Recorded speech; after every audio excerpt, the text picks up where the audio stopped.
Welcome to 30/60 with me Chakravarti. Munduga headlines. ఢిల్లీలో నేడు కృష్ణా జలాల పంచాయతీ రాష్ట్రాలకు వాటాలపై బ్రిజెస్ ట్రిబ్యునల్ తీర్పు.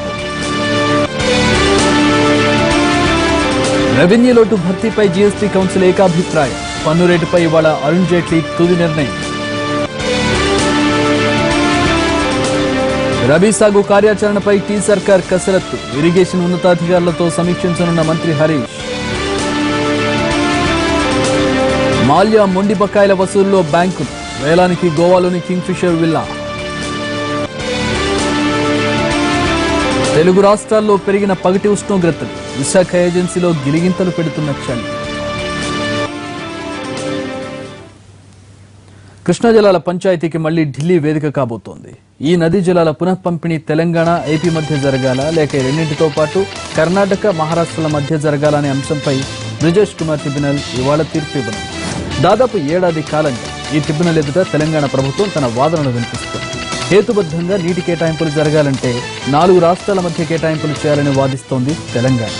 కృష్ణా బేసిన్లో 68% క్యాచ్మెంట్ ప్రాంతం తెలంగాణలో ఉన్నప్పటికీ ఏపీకి ఎక్కువ కేటాయింపులు జరిగాయని వాదిస్తోంది తెలంగాణ.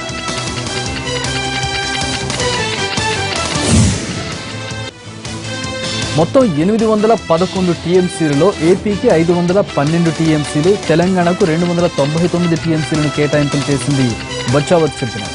అలాగే కృష్ణా పరివాహక రాష్ట్రాల్లో చివరన ఉన్నందుకు ఆంధ్రప్రదేశ్ ప్రాజెక్టులకు 150 టీఎంసీల మిగులు జలాలు వాడుకోవడానికి స్వేచ్ఛనిచ్చారు. అయితే నికర జలాల్లో 4 రాష్ట్రాలకు పునః పంపిణీ జరగాలని వాదిస్తోంది తెలంగాణ ప్రభుత్వం. నది పుట్టుక నుంచి సముద్రంలో కలిసే వరకు ఒక యూనిట్ గా పరిగణించాలని కోరుతోంది ఆంధ్రప్రదేశ్. మొత్తం మీద అన్ని రాష్ట్రాల వాదనలను బ్రిజేష్ కుమార్ ట్రిబ్యునల్ ఎంతవరకు పరిగణలోకి తీసుకుంటుందో నేడు తేలిపోతుంది.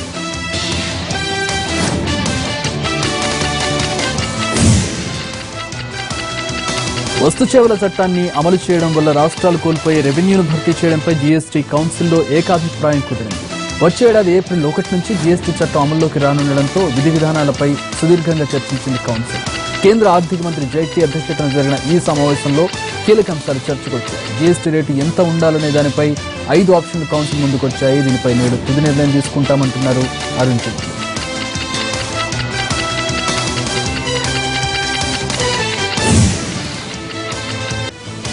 రబీలో పంటకు నీరందించేందుకు ప్రణాళిక సిద్ధం చేస్తోంది తెలంగాణ ప్రభుత్వం. దీనికి సంబంధించి నేడు కీలక సమావేశం జరగనుంది.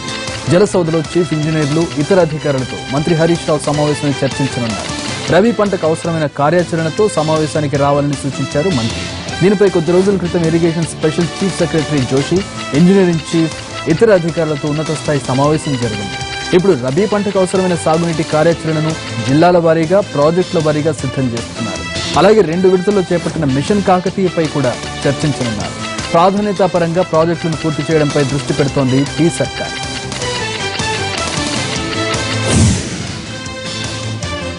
తెలంగాణ ప్రభుత్వం ప్రతిష్టాత్మకంగా అమలు చేస్తున్న మిషన్ భగీరథ, మిషన్ కాకతీయ లాంటి పథకాలతో ప్రతి ఒక్కరికి సాగునీరు అందించేందుకు చర్యలు తీసుకుంటున్నామని నీతి ఆయోగ్కు వివరించారు రాష్ట్ర ప్రణాళిక శాఖ. హైదరాబాద్ లో వివిధ శాఖల ఉన్నతాధికారులతో సమావేశమయ్యారు నీతి ఆయోగ్ సభ్యులు. టీ సర్కార్ అమలు చేస్తున్న ఫ్లాగ్షిప్ కార్యక్రమాలు నీతి ఆయోగ్ నేషనల్ ఎజెండాలో చేర్చాలని కోరారు బీపీ ఆచార్య.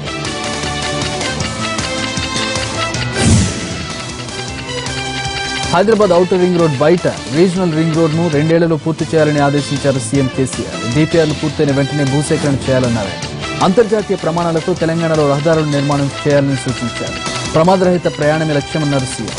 కేంద్రం నుంచి 2500 కిలోమీటర్ల జాతీయ రహదారులను మంజూరు చేయించుకున్నామన్న సీఎం విజన్ డాక్యుమెంట్ సిద్ధం చేయాలన్నారు. రోడ్లు పాడవకుండా ఉండేలా ఆధునిక పద్ధతులను అధ్యయనం చేయాలని ఆదేశించిన కేసీఆర్ అవసరమైన చోట బైపాసులు నిర్మించాలని ఆదేశించారు.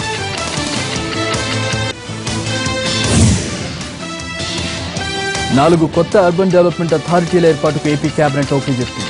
గోదావరి, కర్నూలు, అనంతపురం, నెల్లూరు అర్బన్ డెవలప్మెంట్ అథారిటీల ఏర్పాటుతో రాష్ట్రం మరింత అభివృద్ధి చెందుతుందని మంత్రివర్గ భేటీలో అభిప్రాయపడ్డారు. దీనిపై ప్రజల నుంచి సలహాలు, సూచనలు తీసుకున్న తర్వాత ఫైనల్ నోటిఫికేషన్ ఇస్తారు. నకిలీ విత్తనాలు సరఫరా చేసే కంపెనీలపై పీడీ యాక్టులు పెట్టాలని మంత్రివర్గం నిర్ణయించింది.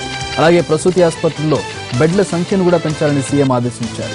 డాక్టర్లను కూడా కాంట్రాక్ట్ పద్ధతిని రిక్రూట్ చేసుకోవడానికి గ్రీన్ సిగ్నల్ ఇచ్చారు. సూక్ష్మ, చిన్న, మధ్య తరహా పరిశ్రమల కోసం అన్ని నియోజకవర్గాల్లో 100 ఎకరాల్లో పారిశ్రామిక పార్కుల నిర్మాణం చేపడతామని అన్నారు.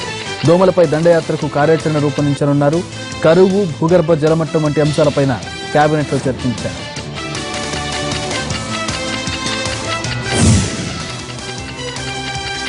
పన్నెండు మంది వైసీపీ ఎమ్మెల్యేలకు అసెంబ్లీ ప్రివిలేజ్ కమిటీ నోటీసులు జారీ చేసింది. ఈ నెల 25, 26 తేదీల్లో ప్రివిలేజ్ కమిటీ ఎదుట హాజరై వివరణ ఇవ్వాలని అసెంబ్లీ కార్యదర్శి నోటీసుల్లో స్పష్టం చేశారు. కొడాలి నాని, చెవిరెడ్డి భాస్కర్ రెడ్డి, దాడిశెట్టి రాజా, కొరుముట్ల శ్రీనివాసులు, చిర్ల జగ్గిరెడ్డి, రాచమల్లి శివప్రసాద్ రెడ్డి, పిన్నెల్లి రామకృష్ణారెడ్డి, ఆళ్ల రామకృష్ణారెడ్డి, ముత్యాల నాయుడు, సునీల్ కుమార్, కిలివేటి సంజీవయ్య, కంబాల జోగులు నోటీసులు జారీ చేసిన జాబితాలో ఉన్నారు. అయితే స్పీకర్ ఇచ్చిన నోటీసును తప్పుపట్టింది వైసీపీ. రాష్ట్ర ప్రజలు ఆగ్రహాలు ప్రతిబింబించేలాగానే తాము సభలో నిరసన తెలిపామని అన్నారు. ఆ పార్టీ ఎమ్మెల్యే విశ్వేశ్వరరెడ్డి వివరణించారు. మరోవైపు 20 మంది పార్టీ మారిన ఎమ్మెల్యేలపై చర్యలు తీసుకోవాలని తాము డిమాండ్ చేస్తే ఇంతవరకు వారిపై ఎటువంటి చర్య తీసుకోలేదని ప్రశ్నించారు.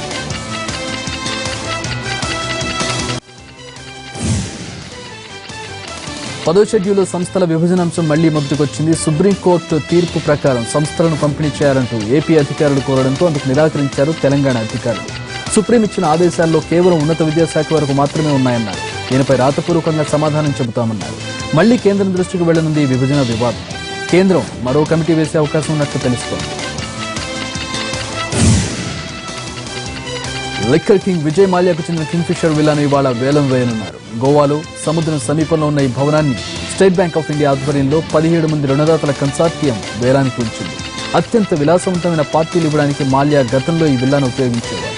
దీని రిజర్వ్ ధర 85.29 కోట్లు. కింగ్ఫిషర్ ఎయిర్లైన్స్ కు రుణాల కోసం ఈ భవనాన్ని 2010లో బ్యాంకుల కన్సార్టియం వద్ద తనఖా పెట్టారు.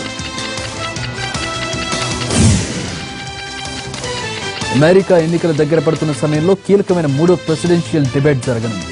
మొదటి 2 డిబేట్లలో హిల్లరీ క్లింటన్ ట్రంప్ పై పైచేయి సాధించడంతో 3వ డిబేట్ రిపబ్లికన్లకు కీలకంగా మారింది.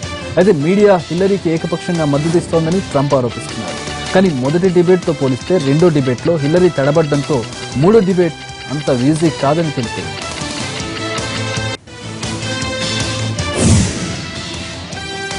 ద్వారక శారదాపీఠం పీఠాధిపతి స్వామి స్వరూపానంద సరస్వతి షిరిడీ సాయిపై మరోసారి వివాదాస్పద వ్యాఖ్యలు చేశారు. షిరిడీ సాయి దేవుడు కాదని, సనాతన ధర్మాలకు శాస్త్రాలకు విరుద్ధంగా సాయిని పూజించడం శోచనీయమని అన్నారు. ఒంగోలులోని పీవీఆర్ హైస్కూల్ గ్రౌండ్స్ లో ఏర్పాటు చేసిన ధార్మికత, ఆధ్యాత్మికత ప్రవచనం కార్యక్రమంలో స్వరూపానంద సరస్వతి వ్యాఖ్యలు చేశారు. స్వరూపానంద వ్యాఖ్యలపై సాయి భక్తులు ఆగ్రహం వ్యక్తం చేస్తున్నారు.